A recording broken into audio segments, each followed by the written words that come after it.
वहीं धरोगे। हम लोग आज फिजिक्स के एक सिद्ध करने वाला परिमेय है कि फोकस दूरी, या एक सिद्धांत है कि F जो है वह R के आधा होता है, यानी फोकस दूरी त्रिज्या की आधी होती है, या त्रिज्या जो है फोकस का दुगुना होता है। ये सिद्ध करना है हम लोगों को गोलीय दर्पण। यहाँ से हम लोग देख रहे हैं ये गोलीय दर्पण है। गोलीय दर्पण में हम इसको कौन सा दर्पण कहेंगे? अवतल। ये मान लेते हैं हम लोग अवतल दर्पण में हम लोग पहले सिद्ध करके देख लेते हैं। परीक्षा में कई बार यह पूछा जाता है, गोलीय दर्पण में सिद्ध करें कि फोकस दूरी और वक्रता त्रिज्या में क्या संबंध है। कभी कभी पूछा जाता है कि F बराबर R/2 गोलीय दर्पण में सिद्ध करें। कभी पूछा जाता है अवतल दर्पण में बराबर R/2 सिद्ध करें। कभी उत्तल दर्पण में बराबर R/2 सिद्ध करें। हम लोग अभी अवतल दर्पण में F बराबर R/2 सिद्ध करेंगे। सिद्ध करना ही F और R के संबंध को परिभाषित करना भी है। अवतल दर्पण में हम लोग देख रहे हैं यह जो है प्रधान अक्ष है, यह दर्पण का ध्रुव हो गया, यहाँ फोकस है और ये इसका वक्रता केंद्र हो गया। ये आपतित किरण है, मान लिया कि ये B बिंदु है और यह B' है या C है, कुछ भी मान सकते हैं अपने मर्जी से। B' ही मान लेते हैं, B और B' यह दर्पण है। B बिंदु पर किरणें आती है, यहाँ पर A मान लेते हैं। ए बी आपतित किरण है जो दर्पण के B बिंदु से टकराते हुए F बिंदु पर निकलती है। यही दर्पण का फोकस कहलाता है। फोकस की परिभाषा में हम लोग पढ़ते हैं कि जब आपतित किरण दर्पण के किसी बिंदु से टकराकर प्रधान अक्ष या मुख्य अक्ष को जिस बिंदु पर काटती है उसे हम दर्पण का फोकस करते हैं, उस दर्पण का फोकस करते हैं। ये हो गया। हम रचना क्या किए, इसको B को C से मिला दिए, डैश डैश करके B बिंदु को फिर एक C से मिला दिए। या हम कह सकते हैं कि आपतित किरण और परावर्तित किरण के बीच हमने BC अभिलंब खींचा। सबसे पहले हम लोग यहाँ पर लिखते हैं कि माना कि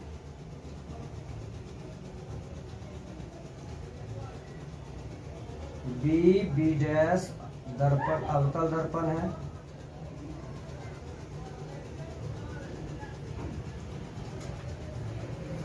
A से किरण आती है,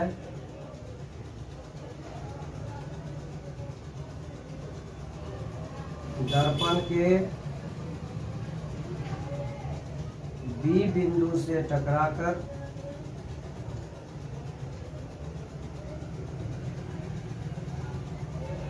फोकस से गुजरती है, F बिंदु से गुजरती है। इतना हम लिख दिए।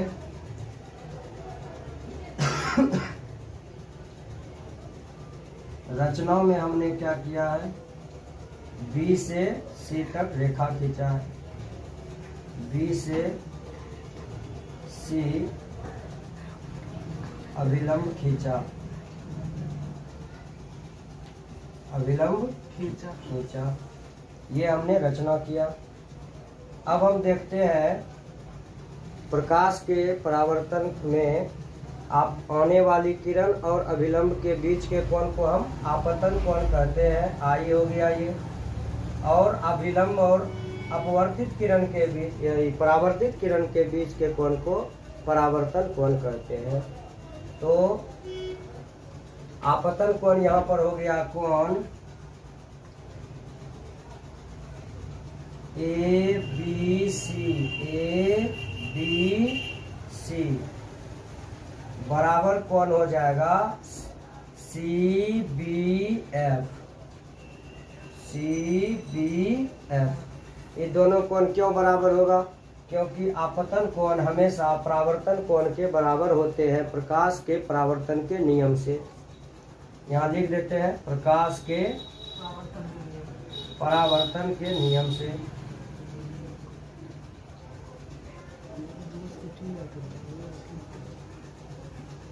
कोण I बराबर कोण R, यानी आपतन कोण बराबर परावर्तन कोण। यहाँ से हम समझ गए। अब चले आते हैं, हम जानते हैं कि जब भी किसी बिंदु से प्रकाश की किरणें चलती है तो वह प्रधान अक्ष के समानांतर चलती है। तो ए बी समानांतर हो गया CP के। तो ये जो तिर्यक रेखा है BC तिर्यक रूप से मिल रही है, ये भी समांतर CP, BC तिर्यक रूप से काटती है।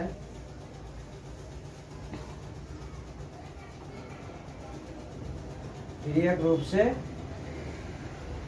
काटती है।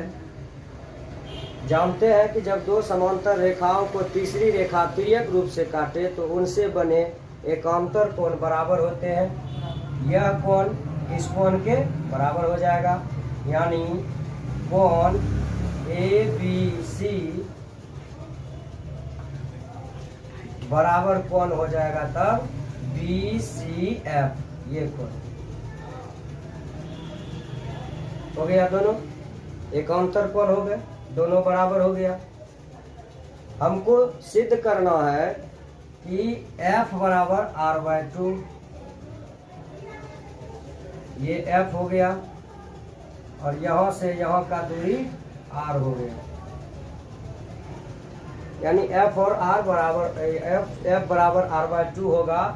यह हमको सिद्ध करना है। इसको सिद्ध करने के लिए हम इस त्रिभुज में चलेंगे BCF में।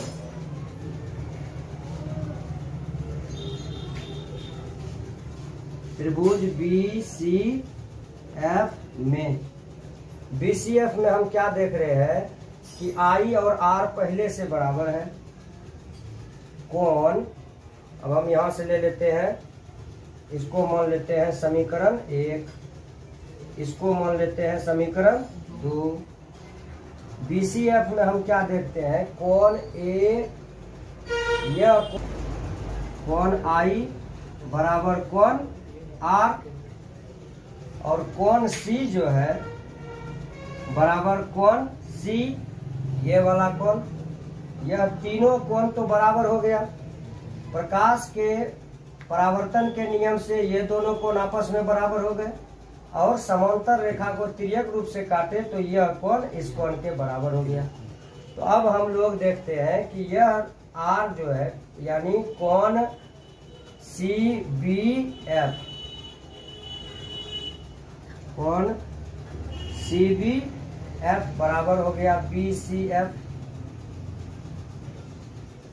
और हम जानते हैं जब किसी भी त्रिभुज का दो कोण बराबर हो तो इनकी दोनों भुजाएं भी बराबर होती है, यानी CF बराबर FB।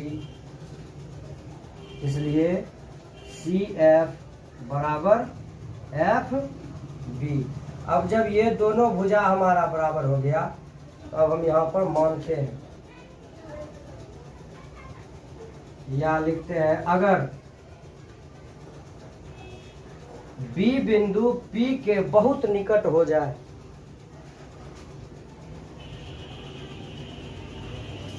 B बिंदु P के बहुत निकट हो जाए, जब B बिंदु P के बहुत निकट हो जाएगा तो क्या होगा, ये जो FB है यह खिसक करके P पर आ जाएगा, अर्थात FB बराबर FP, FB बराबर FP। या हम लिख सकते हैं PF बराबर FB, ध्रुव से नापी जाती है तो हम लिख सकते हैं PF बराबर FB। यहाँ तक किसी को कोई समझने में दिक्कत नहीं होना चाहिए। यानी P बिंदु, चूंकि गोलीय दर्पण है तो यहाँ से तो कोई भी दूरी को हम घिसकाएंगे तो गोलीय दर्पण में एकदम समान रूप से चलेगा। तो हम समझ गए यहाँ पर कि FB जो है वह किसके बराबर हो गया, FP के बराबर। और FP पहले से एफ बी किसके बराबर है? सी एफ के बराबर। एफ बी बराबर सी एफ या एफ सी। कहां से? ये दोनों कहां से बराबर है? यहाँ त्रिभुज से हम लिए हैं।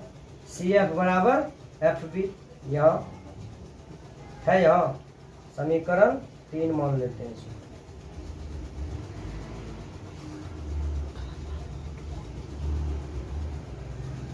यानी एफ बी पहले से ना सी एफ के बराबर है। त्रिभुज में जब चले थे यहाँ से बी सी एफ त्रिभुज में यह कोण इस कोण के बराबर है, तो इसकी दोनों भुजाएं भी बराबर होगी। और यहाँ पर आकर के यह भुजा इस भुजा, ये लगभग में दोनों बराबर ही होगा जब भी बिंदु पी के निकट आ जाएगा। यहाँ तक हमको कोई दिक्कत न है। अब इसका मतलब हमको मिल गया कि एफ पी जो है वह सी एफ के बराबर है और एफ बी भी बराबर है। अब यहाँ से हम लोग चलते हैं, सिद्ध करना था हमको, सिद्ध करना था एफ बराबर आर बाय 2, यही सिद्ध करना था। अब हम यहाँ से चलते हैं, एफ पी बराबर, एफ पी क्या है? फोकस एफ माना, ठीक है, एफ पी फोकस हो गया। सी पी क्या है? फिर जी, ठीक है, काटे छे कि आवाज है ना, ये सक्सेस करबे नहीं करते कहने की आगे आ जाते तब। एफ पी बराबर एफ, हम इसको फोकस है, इसको एफ मान लिए, त्रिज्या को आर मान लिए। अब हम यहाँ से चलते हैं, सी पी बराबर, सी पी बराबर, सी पी बराबर हम की क्या लिख सकते हैं? ये पी सी लिखते हैं, क्योंकि दर्पण में कोई भी दूरी ध्रुव से नापी जाती है, तो पी सी बराबर हम लिख लेते हैं। पी सी बराबर क्या लिखेंगे? P F plus F C, P F plus P F plus F C. P F को हम क्या माने हैं? एफ, या एफ पी को हम क्या माने हैं? एफ माने हैं। और पी एफ बराबर एफ सी, पी एफ बराबर, यानी पी एफ और एफ सी दोनों बराबर है, या एफ पी सी एफ दोनों बराबर, या एफ बी सी एफ यह इसके बराबर है। तो पी एफ हो गया एफ और सी एफ भी हो गया एफ। और पी सी क्या है? यहाँ से यहाँ तक त्रिज्या है, पी हो गया आर, आर बराबर एफ, एफ 2f हो गया, या आर बाय 2 बराबर एफ, ये 2 इधर आके भागा बन जाएगा, या एफ बराबर आर बाय 2 प्रूव हो गया। इस प्रकार हमने अवतल दर्पण में एफ बराबर आर बाय 2 को सिद्ध किया। हर हर महादेव।